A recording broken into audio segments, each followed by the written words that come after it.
Papa mummy के लिए best gift Saregama कारवा।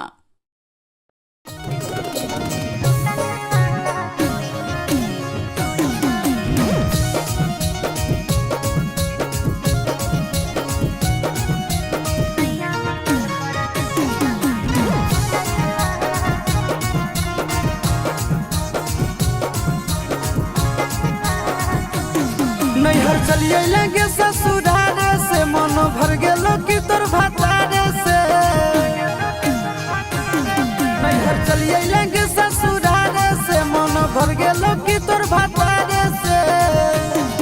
अरे मेरे पापा पलंग दादिया सुतने वाला कोई नहीं, सैया मिलल परदेसी हमारा लुटने वाला कोई नहीं, सैया मिलल परदेसी हमारा लुटने वाला कोई नहीं।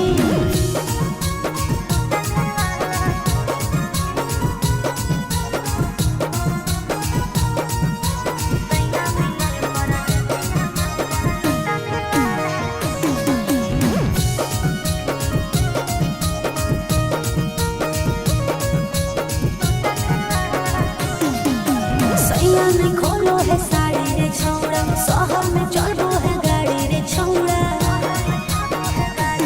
घूरम भी तू अकेले बाजार छौड़ी कब लेगे तू खोजी ले दोसर भतार जवानी हो जब लेगे। अरे देवरो हमर दूरे रहे हम पूछने वाला कोई नहीं, सैया मिलल परदेसिया मजा लुटने वाला कोई नहीं, सैया मिलल परदेसिया मजा लुटने वाला कोई नहीं।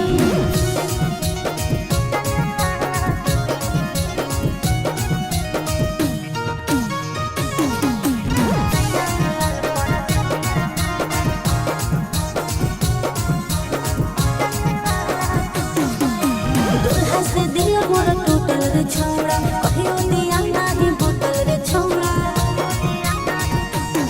सुतम भी तू अकेले उपास छौड़ी कब लेगे फ्री कर दे तू अपन सामान छोड़न में सब।